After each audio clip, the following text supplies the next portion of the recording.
name is Dia Wong. I am a co-founder of Sustain Community Acupuncture. Hi, I'm Dave McKinnon. I'm one of the co-owners of Sustain Community Acupuncture. Sustain Community Acupuncture was founded in 2009 by myself and Dia Wong, my partner.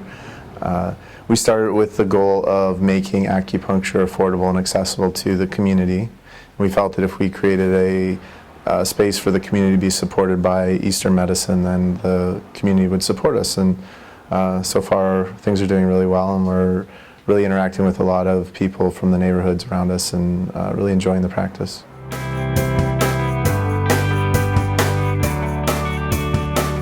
My first introduction to community acupuncture was a lady who came in and did primarily not a protocol for prisoners.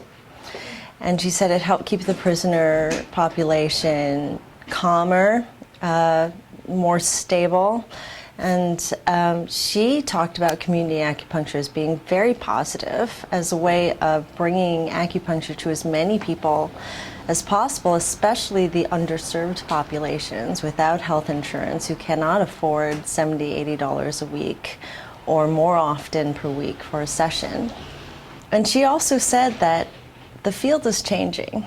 We have more acupuncturists, the economy is getting worse, and ultimately we're going to have to approach the business differently in order to keep this spirit, this tradition of medicine alive and thriving. And ultimately, I really want to be able to help as many people as possible. And I have so many patients telling me how appreciative they are to be able to have access to this kind of health care, to something that makes them feel better than anything else they've tried, and still be able to come here every single week and not worry too much about whether or not they're going to have to choose between acupuncture or paying their phone bill. Most community acupuncturists have a room full of chairs, which we do, and they're all caring individuals who want to see their patients well and want to be able to offer the medicine in a way they can come in and get a therapeutic dose. So in some cases 2 or 3 times a week for several months for very severe conditions. What is really interesting about that, where I see patients in private rooms relax and get a lot of stress relief, people in the group room seem to almost get it faster. You walk into a place where there's lots of people from your community resting and relaxing and sleeping, and it seems to enhance the treatment.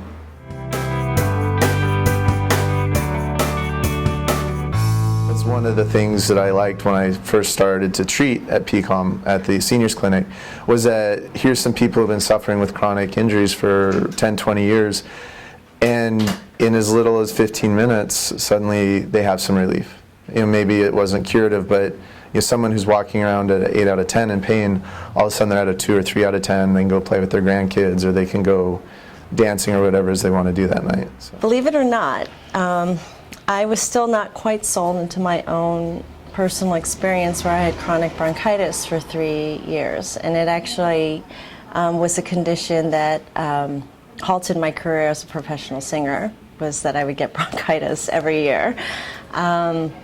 But I had it for 3 years, and a friend of mine who's an acupuncturist gave me one treatment and a course of herbs, and I never got bronchitis again.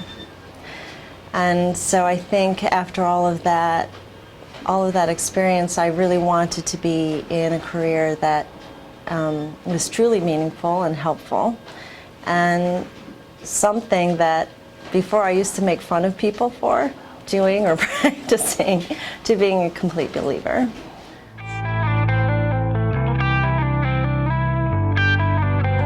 Originally, I'm from Chicago, so there were only 2 school options, PCOM and Midwest College of Acupuncture, and PCOM by far had the better reputation. I ended up coming to San Diego because really